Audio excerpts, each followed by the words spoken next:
जाएगा प्रयोगशाला में नाइट्रिक एसिड का निर्माण। अब दूसरी विधि देखते हैं, पहली विधि तो हो गई प्रयोगशाला में, अब दूसरी विधि है हमारा जो है व्यापारिक विधि, जिसे हम ओस्टवाल मेथड से प्राप्त करते हैं। ठीक है, तो यहाँ पर हमारे पास दूसरी विधि है व्यापारिक विधि। व्यापारिक विधि, इस पे हम जो है ओस्टवाल्ड विधि का प्रयोग करेंगे।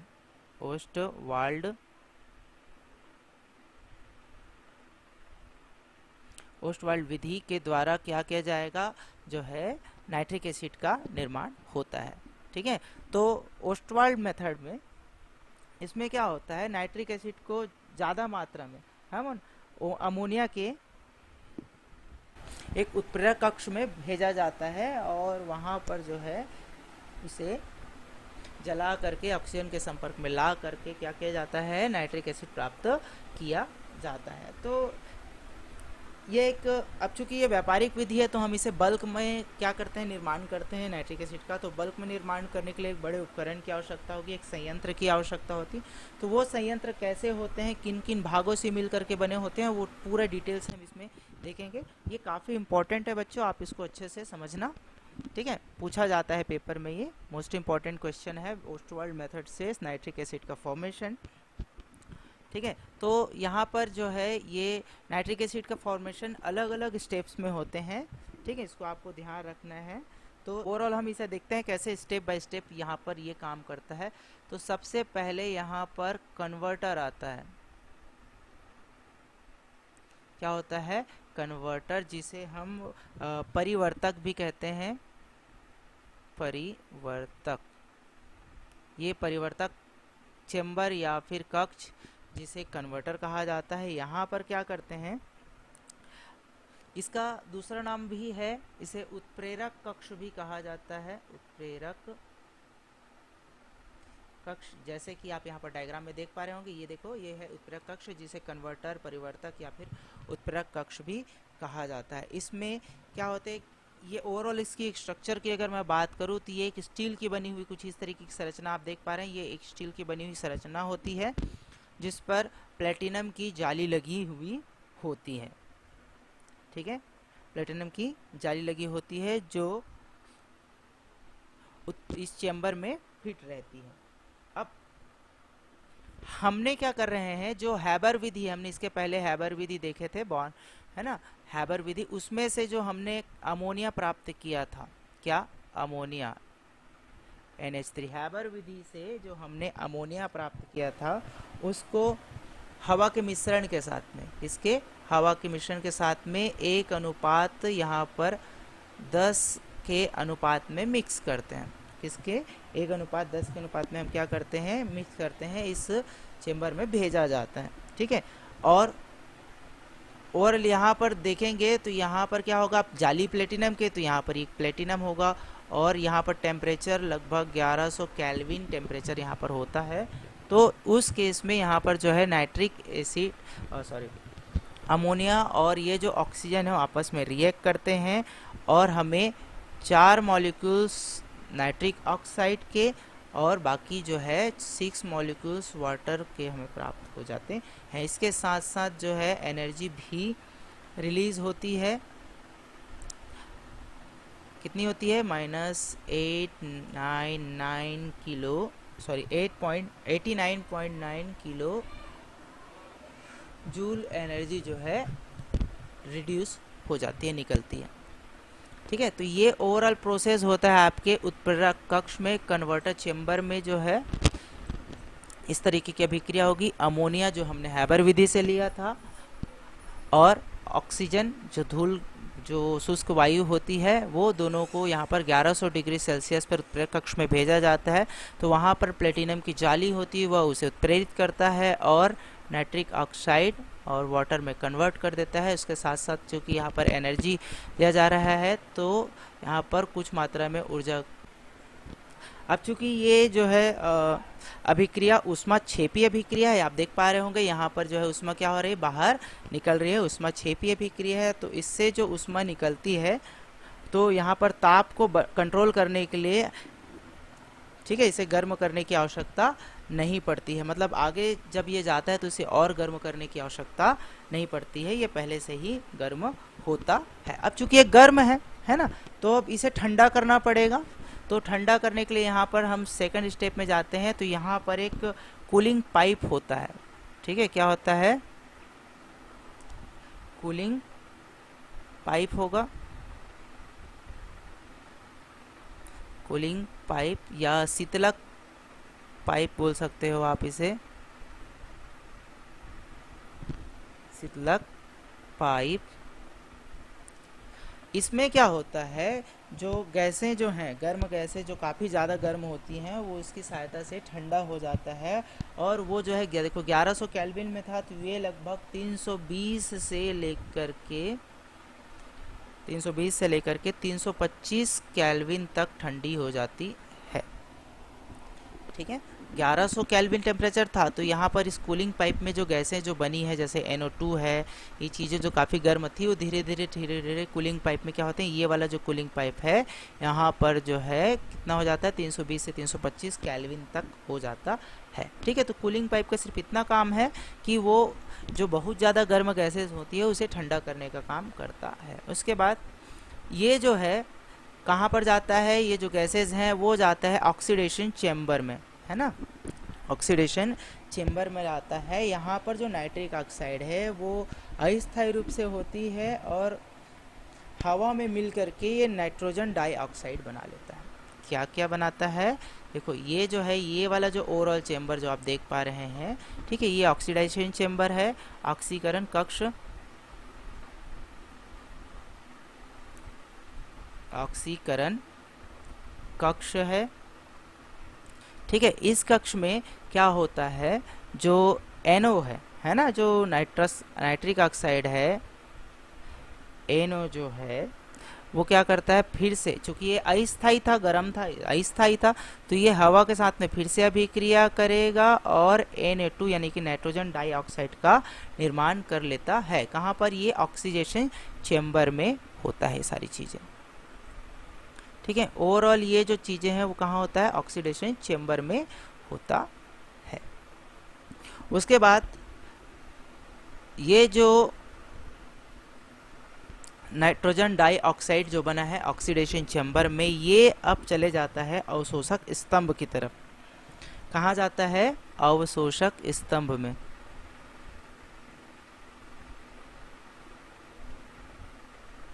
अवशोषक स्तंभ में जाता है। अवशोषक स्तंभ में यहाँ पर क्या होता है, जो नाइट्रोजन डाइऑक्साइड गया है, तो आप यहाँ पर डायग्राम में देख सकते हैं, ये जो है देखो यहाँ पर NO2 जो है यहाँ पर जा रहा है। अब यहाँ पर देखो अवशोषक स्तंभ है, तो यहाँ पर कुछ इस तरीके से संरचना बनी हुई है जालीदार, ठीक है, इस पर कुछ रखा हुआ है। तो ये जो गैसेज हैं अब ऊपर की तरफ यहाँ पर मूव करेगी, है ना, डेफिनेटली। अब गैसेज हैं तो डेफिनेटली ऊपर की तरफ जाएगी। तो ऊपर की तरफ से हम क्या करते हैं, वाटर मॉलिक्यूल्स की बौछार करते हैं। क्या करते हैं, वाटर मॉलिक्यूल्स की बौछार करते हैं। जो एक्स्ट्रा जो गैसेज होती हैं वो इस साइड से निकल जाती हैं, बट यहाँ पर जो नाइट्रोजन डाइऑक्साइड है ना, क्या, नाइट्रोजन डाइऑक्साइड NO2 है ना, ये जो है क्या होता है, वाटर मॉलिक्यूल्स, जिसे हम HOH के नाम से यहाँ पर लिख सकते हैं। तो उस आधार पर यहाँ पर क्या करता है, इसकी जो मॉलिक्यूल्स हैं NO3 की मॉलिक्यूल्स वाटर मॉलिक्यूल्स के साथ में क्या करते हैं, मिल जाती हैं। ठीक है, वाटर मॉलिक्यूल साथ में मिलते हैं तो क्या हो जाता है, देखो ऊपर से टावर है ना, ये एक टावर से हम ऊपर से पानी गिरा रहे हैं।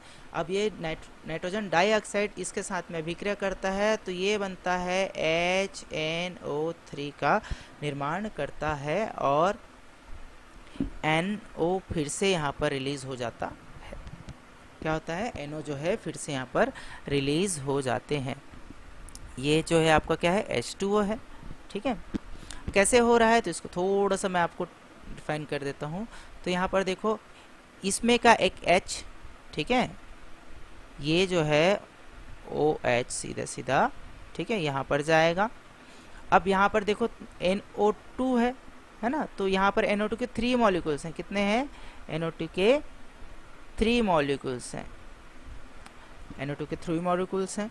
तो यहाँ पर सीधा सीधा ये है कि 2 नाइट्रिक एसिड के फॉर्मूला 3 नाइट्रोजन डाइऑक्साइड के मॉलिक्यूल्स को वाटर के 1 मॉलिक्यूल साथ में जब हम मिलाते हैं अभी, तो यहाँ पर 2 जो है नाइट्रिक एसिड बनता है और 1 जो है नाइट्रिक ऑक्साइड का फॉर्मेशन होता है। कैसे? तो ये ले लो आप यहाँ पर इस तरीके से OH के साथ में, तो NO यहाँ पर क्या हो जाएगा 2 4 और ये 6, ठीक है, इस तरीके से ये, और यहाँ पर जो है एक ऑक्सीजन आपको और बच जाता है, ठीक है। तो इस तरीके से ओवरऑल क्या बनता है, यहाँ पर 2 मॉलिक्यूल्स जो है नाइट्रिक एसिड के और 1 मॉलिक्यूल्स जो है NO का बनता है, ठीक है, नाइट्रस ऑक्साइड, नाइट्रिक ऑक्साइड बनते हैं। ये नाइट्रिक ऑक्साइड जो है वापस से क्या होता है, ये पूरी प्रक्रिया को दोहराता है, इसका फिर से यूटिलाइज होता है, ये फिर से कूलिंग टावर के थ्रू क्या करता है, आपके ऑक्सीडेशन चेंबर में आता है। ऑक्सीडेशन चेंबर में आने के बाद ये NO का ये वाला अभिक्रिया फिर से दोहराएगा, ठीक है। फिर उसका क्या होगा, नाइट्रिक एसिड में फॉर्मेशन होगा, इस टावर में ऊपर से पानी के साथ अभिक्रिया करेगा, वापस से कुछ बनेगा और ये प्रोसेस कंटिन्यू चलते रहता है। अब ये जो नाइट्रिक एसिड बना, चूंकि ये लिक्विड फॉर्म में होता है, तो नीचे की ओर यहाँ पर आकर के जमा होता है, ठीक है, नीचे की ओर क्या होगा, आकर के जमा होगा। तो यहाँ पर हम उसे कॉन्सेंट्रेट करके अम्ल की जो सांद्रता है उसके आधार पर हम इसे प्राप्त करते हैं। तो अगला वाला स्टेप होगा आपका अम्ल की सांद्रता, ठीक है, अम्ल की सांद्रता। तो क्या होगा, जो डाइल्यूट नाइट्रिक एसिड होता है वो कम दाब के अंतर्गत लगभग 68% होता है। दाब यदि कम हो जाए, है ना, दाब कम है, तो जो नाइट्रिक एसिड है, डाइल्यूट नाइट्रिक एसिड है, इसका जो परसेंट होता है वो 68% होता है। कितना होता है, 68% होता है। जब हम इसे डिस्टिलाइज करते हैं तो डिस्टिलाइज करने से ये कॉन्सेंट्रेटेड हो जाता है, और सल्फ्यूरिक एसिड के साथ में हम अगर हम इसे डिस्टिलाइज करें, हाइड्रेट करते हैं, निर्जलीकरण जब करते हैं, तो ये जो है ओवरऑल 98% है ना, 98% तक कॉन्सेंट्रेटेड हो जाता है। क्या चीज़ कहा गया कि जो नाइट्रिक एसिड होता है वो कम दाब पर, है ना, कम दाब पर जो है 68% तक कॉन्सेंट्रेटेड होता है। बाद में इसे H2SO4 के साथ में क्या किया जाता है, निर्जलीकरण किया जाता है, करते हैं, तो ये जो है HNO3 जो नाइट्रिक एसिड है वो 98% तक कॉन्सेंट्रेटेड सॉल्यूशन के रूप में है या कॉन्सेंट्रेटेड विलयन के रूप में हमें प्राप्त होता है, ठीक है। तो ओवरऑल ये जो पूरा प्रोसेस में हमने क्या देखा, जो नाइट्रिक एसिड है वो हाईली कॉन्सेंट्रेटेड 98% तक हमें प्राप्त होता है। तो मैं एक बार इसको रिवाइज कर देता हूँ किस तरीके से होगा। तो ओस्टवाल्ड मेथड में जब हमें बल्क में बहुत ज़्यादा मात्रा में जो है नाइट्रिक एसिड प्राप्त करना होता है, तो हम जो है ओस्टवाल्ड मेथड का प्रयोग करते हैं। ये 5 स्टेप्स में कंप्लीट होते हैं। अब चूंकि बल्क में प्राप्त करना है, इंडस्ट्रियल फॉर्म में लेना है, तो एक संयंत्र लगेगा, है ना। तो संयंत्र एक कुछ इस तरीके से आपके सामने दिख रहा है। ये कैसे होगा, किन किन स्टेप्स में होते हैं, उसको मैं अभी आपको रिवाइज करवा देता हूँ। सबसे पहले यहाँ पर एक कन्वर्टर या परिवर्तक या फिर उत्प्रेरक कक्ष होता है। ये उत्प्रेरक कक्ष आप यहाँ पर देख पा रहे होंगे, ठीक है। इस उत्प्रेरक कक्ष में हम क्या लेते हैं, हैबर विधि से जो हमें अमोनिया मिला था वो, और वायु ऑक्सीजन, इसको हम इस नली के माध्यम से क्या करते हैं, उत्प्रेरक कक्ष में भेजते हैं। वहाँ पर टेम्परेचर लगभग आपका 1100 केल्विन के आसपास होता है। और इस उत्प्रेरक कक्ष में ये देख रहे हो आप, उत्प्रेरक के रूप में यहाँ पर प्लेटिनम की एक जाली हुई होती है, इस जाली से ये पार होकर जाता है। तो यहाँ पर नाइट्रिक ऑक्साइड और वाटर मॉलिक्यूल्स बनते हैं। चूँकि ये उष्मा क्षेपी अभिक्रिया है, इस अभिक्रिया से उष्मा बाहर निकलती है, तो ये लगभग यहाँ पर -89.9 किलो जूल एनर्जी क्या होती है, बाहर निकलती है, ठीक है। कितनी एनर्जी बाहर निकल रही है, किलो जूल एनर्जी जो है बाहर निकल जाती है, ठीक है। अब चूंकि इतनी ज़्यादा एनर्जी निकल रही है तो डेफिनेटली ये गैसेस काफ़ी गर्म होंगी, है ना। तो इसे और गर्म करने की ज़रूरत नहीं है, तो उसको काफ़ी ज़्यादा गर्म हो जाती है, तो इसे ठंडा करने के लिए यहाँ पर एक कूलिंग टावर या कूलिंग पाइप होता है, जिस पर ये जो है धीरे धीरे ठंडा होकर के कूलिंग पाइप में इनका टेम्परेचर जो है 320 से लेकर के 325 केल्विन तक रह जाता है। फिर जो नाइट्रिक ऑक्साइड है वो जाता है ऑक्सीडेशन चेंबर में, ऑक्सीकरण कक्ष में। यहाँ पर ये जो यहाँ पर मैंने थोड़ा सा गलत लिख लिया है। ये जो NO है ना, क्या है, NO जो नाइट्रिक ऑक्साइड है ये फिर से ऑक्सीजन के साथ में विक्रिया करता है और नाइट्रोजन डाइऑक्साइड का फॉर्मेशन करता है। क्या बनाता है, नाइट्रोजन डाइऑक्साइड का फॉर्मेशन करता है। ये जो नाइट्रोजन डाइऑक्साइड है ये फिर जाता है आपके अवशोषक स्तंभ की ओर जाता है। ये जो अवशोषक स्तंभ है, ठीक है, यहाँ पर देखो एक टावर है, इसमें ये जो नाइट्रोजन के ऑक्साइड है, नाइट्रोजन डाइऑक्साइड, ये ऊपर की ओर जाता है, चूंकि गैस है तो ऊपर की ओर जा रहा है। तो जो फालतू की गैसेज होती हैं, व्यर्थ गैसेज, वो इस साइड से निकल जाती हैं और जो नाइट्रोजन डाइऑक्साइड होता है ऊपर से हम वाटर की बौछार करते हैं एक नली के माध्यम से। तो ये जो शावर है, वाटर शावर, उसके साथ में अभिक्रिया करके जो है नाइट्रिक एसिड का निर्माण करता है और NO फिर से रिलीज हो जाता है। ये जो NO है वो वापस से जहाँ पर आपका ऑक्सीडेशन चेम्बर है वहाँ पर जाएगा और फिर से NO का फॉर्मेशन करेगा। ये प्रोसेस कंटिन्यूसली चलते रहता है। फिर जो नाइट्रिक एसिड बना है, अगर हम देखें तो दाब यदि कम होता है तो उसकी सांद्रता के बेस पर देखते हैं तो कम दाब पर नाइट्रिक एसिड में डाइल्यूट जो है, मतलब 68% तक हमें नाइट्रिक एसिड हमें प्राप्त होता है। ठीक है, नाइट्रिक एसिड प्राप्त होता है। ये जो नाइट्रिक एसिड जो हमें प्राप्त हुआ उसे हम क्या करते हैं, सल्फ्यूरिक एसिड के थ्रू निर्जलीकृत करते हैं। जो जिसमें पानी की मात्रा रहती है उसे निर्जलीकृत कर लिया जाता है। तो यहाँ पर ये हाईली कॉन्सेंट्रेटेड, लगभग 98% तक हाईली कॉन्सेंट्रेटेड नाइट्रिक एसिड प्राप्त हो जाता है। तो इस तरीके से इन 5 पॉइंट्स में हम क्या करते हैं, आपका जो नाइट्रिक एसिड है वो प्राप्त होता है ओस्टवाल मेथड के माध्यम से, ओस्टवाल विधि से। ठीक है, ये जो नाइट्रिक एसिड जो है हमें कुछ इस तरीके से प्राप्त होते हैं। आई होप आप समझ गए होंगे और ये एग्जाम के दृष्टिकोण से काफ़ी इम्पोर्टेंट होता है बच्चों। ठीक है, ओके, नेक्स्ट चलते हैं। इसके भौतिक गुणों की अगर मैं बात करूं, फिजिकल कैरेक्टर की,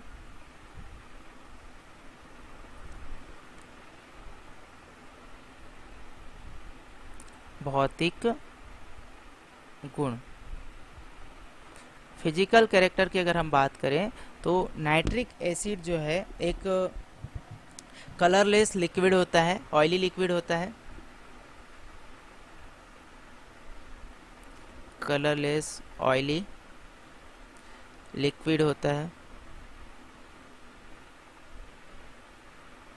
कलरलेस ऑयली लिक्विड होता है। इसका बॉइलिंग पॉइंट जो है BP, बॉइलिंग पॉइंट 355.6 केल्विन और मेल्टिंग पॉइंट, या सॉरी फ्रीजिंग पॉइंट बोलेंगे इसको, क्या बोल सकते हैं इसे, फ्रीजिंग पॉइंट। इसका जो फ्रीजिंग पॉइंट होता है वो होता है 231.4 केल्विन होता है। ठीक है, जिस पर ये जो है 231.4 केल्विन टेम्परेचर पर हो। यहाँ पर क्या होता है, ये एक nitric acid solid, white solid में कन्वर्ट हो जाता है। कैसे, वाइट सॉलिड, सफ़ेद ठोस में क्या हो जाता है, कन्वर्ट हो जाता है। दूसरा, इसका जो मेन जो फिजिकल कैरेक्टर है, ये जो नाइट्रिक एसिड होता है सेल्फ जो है डिग्रीगेट नहीं, सेल्फ डिग्रीगेट होते हैं और ये जो है कन्वर्ट हो जाते हैं आपके नाइट्रेट और नाइट्रोनियम आयन में। कैसे, जो HNO3 है ये सेल्फ डिग्रीगेट होगा, सेल्फ डिग्रीगेट हो जाता है और ये जो है नाइट्रेट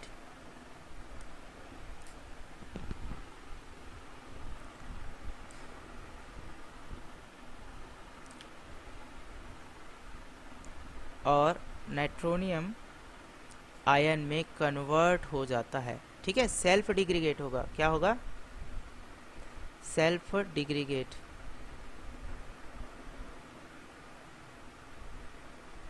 सेल्फ डिग्रीगेट हो जाता है और नाइट्रोनियम और नाइट्रेट आयन में क्या होते हैं, कन्वर्ट हो जाते हैं।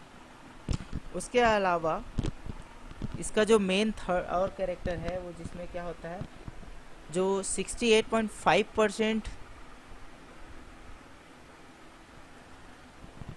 नाइट्रिक एसिड में जल के साथ में मिश्रित होता है, जो 394 केल्विन टेम्परेचर पर क्या होता है, बॉयल होता है।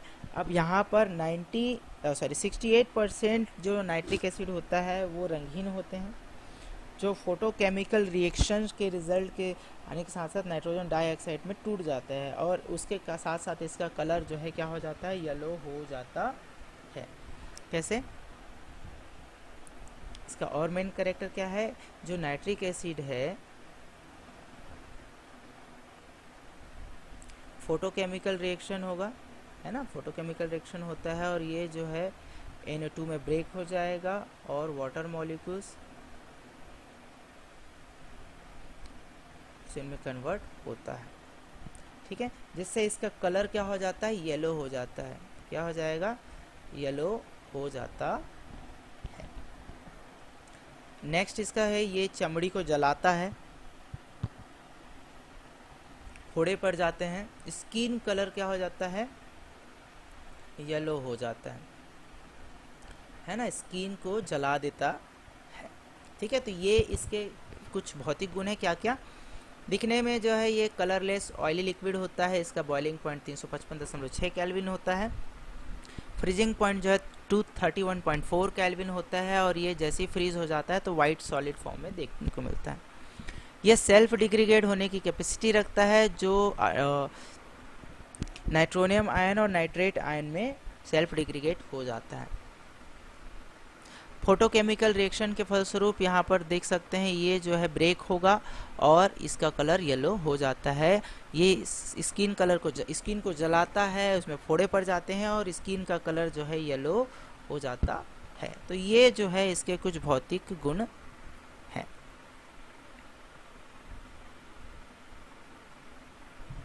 ठीक है, अब केमिकल प्रॉपर्टी की बात करें।